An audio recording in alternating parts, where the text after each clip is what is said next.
Staff members, and thank you for coming to my presentation on how to provide a positive learning environment to our Year 9 drama cohort. Now, I'm sure a lot of you have noticed a change in our Year 9 cohort recently. You may have noticed that there have been some definite cliques forming in our classes. This has gone beyond merely sitting at desks in friendship groups to refusing to work with another student who is not in the same clique. So you may have also noticed that some students are not sitting with others in a group but have completely isolated themselves. And it has reached the stage where the students' work is being effective and we're not able to successfully manage group work or even working in pairs. And this is a big problem for us as drama teachers, as a lot of our work is collaborative. So before we go on, we are trying to provide a positive learning environment, and I think it will be best to define what that is. So for us, positive learning environments are ones that maximize learning for all students and foster their development as holistic human beings. At the moment, we're not providing that, as students are unable to learn due to the issue that we are having with getting them to work in groups. So my solution is a series of lessons based around enhanced forum theatre. We will get our students to work collaboratively as a class, and this is to avoid these kinds of group disputes. And at the end of these lessons, we will undergo a whole class reflection, and it'll be based around Bruce Burton's research. So let's quickly define enhanced forum theatre. It was developed as part of an ongoing research project into conflict and bullying management in hundreds of schools in New South Wales and Queensland, and students perform improvisations based on bullying scenarios. The students in the audience intervene with suggestions about how the scenario could have turned out better, and the actors perform the suggested interventions. Now, I have here an exemplar of a lesson plan. Something that you will notice is that we have been able to include content descriptors from the Australian National Curriculum, and these are from our general capabilities, personal and social capability, and also drama content descriptors. So, as well as tackling this issue of cliques, we are still incorporating the national curriculum here. So, I'm going to give you some time to look over this exemplar for yourself. This is how you would implement an enhanced forum theatre activity.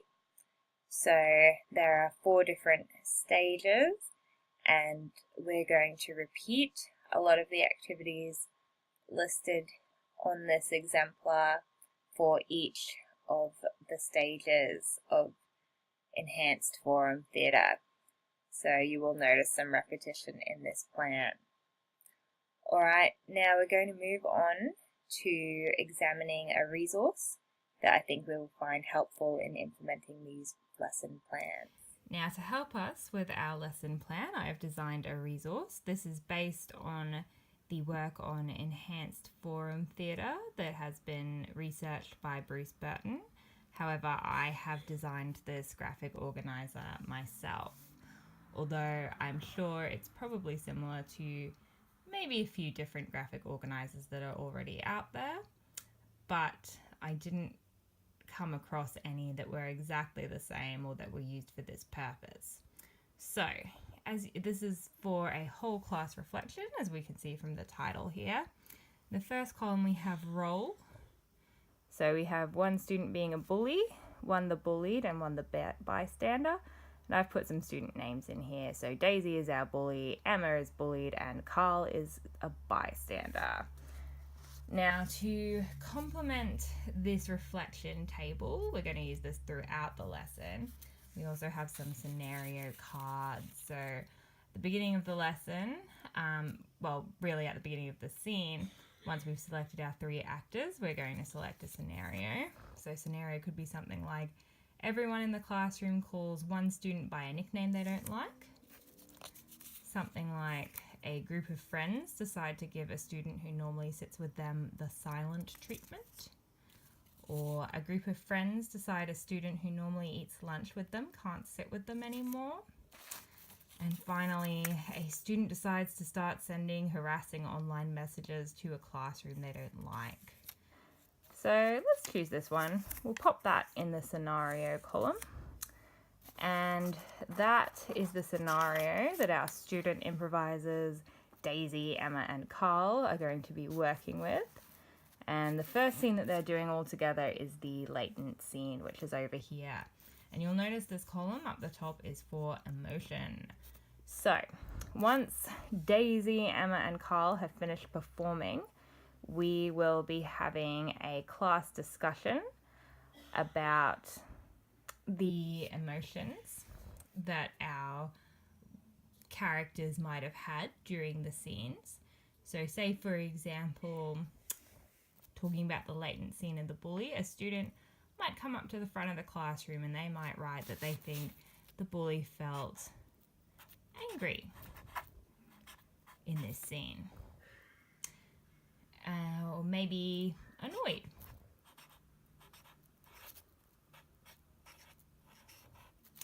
For the bullied, maybe in the emerging stage, a student might come up and they might write threatened.